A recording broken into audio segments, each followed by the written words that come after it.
Chapter 7, Number 27. Days and weeks passed.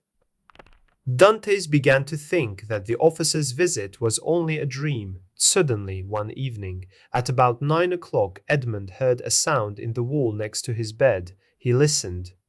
Perhaps this is only a dream too, he thought, but he heard the sound again. He heard something fall, and then silence. Some hours later, he heard the noise again, nearer and more clearly. Edmund listened. I know what that sound is, he thought. A prisoner is trying to escape. Edmund wanted to help. He moved his bed, then he looked round the room for a sharp tool. The only things in the room were a bed, a chair, a table, and a water pot.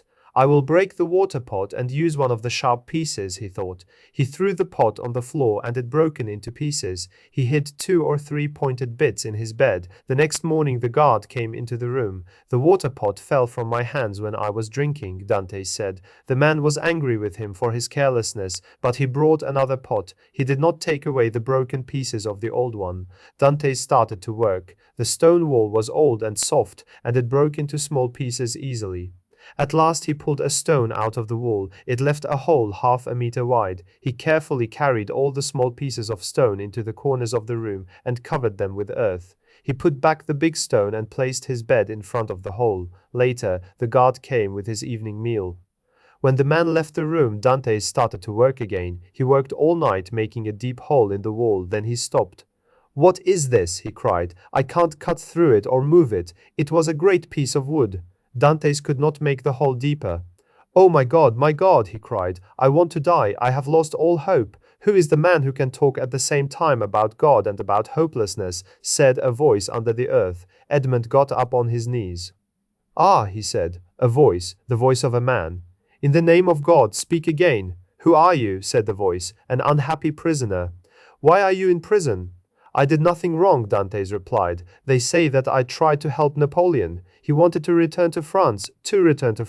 Where is he now, then?" "They sent him to the island of Elba in 1814. Don't you know that?"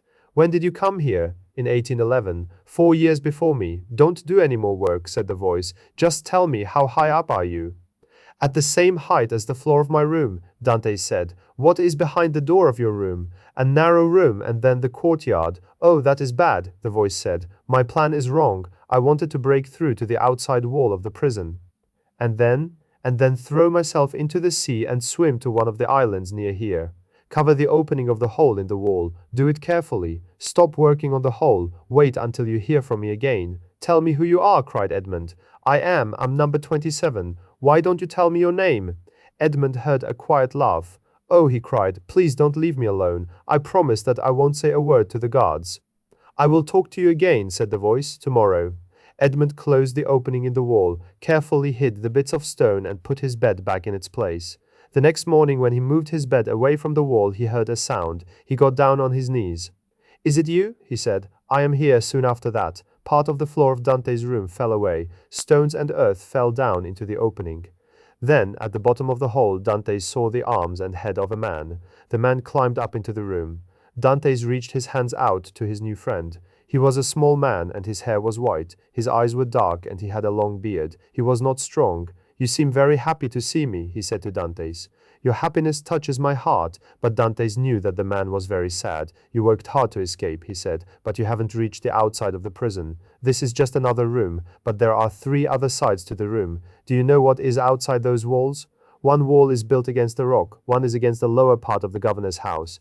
If we get out there, the guards will catch us, and this side faces where?" They looked at the 3rd side of the room. There was a small window high up in the wall with 3 strong bars across it. The man pulled the table across the room and put it under the window. "Climb on the table," he said to Dantes. "Put your back against the wall and join your hands in front of your body."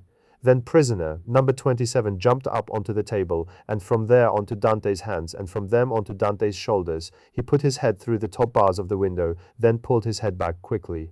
Finally, he said, "I thought so." He got down quickly and easily. He moves as quickly as a young man, Dantes thought. "This side of your room," said number 27, "faces an open pathway. A soldier guards it day and night. It is not possible to escape through any of these walls." Dantes looked at the man. "You really want to escape," he thought. "And now you know that you can't, so why are you so calm?" Then he said, "Tell me, please, who are you?" My name is Faria, the other man replied. I came to the Chateau d'If in the year 1811. Before that, I was in the prison of Fenestrelle for 3 years. But why are you here? As you know, there are a number of small countries in Italy. Each country has a ruler. I wanted to make Italy one great country under one great king.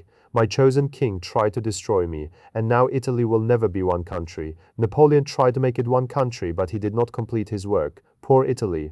The old man's voice was very sad. Can I see your secret path behind the wall? Dantes asked. Follow me, said Faria, and he went into the deep hole in the wall. Dantes followed him.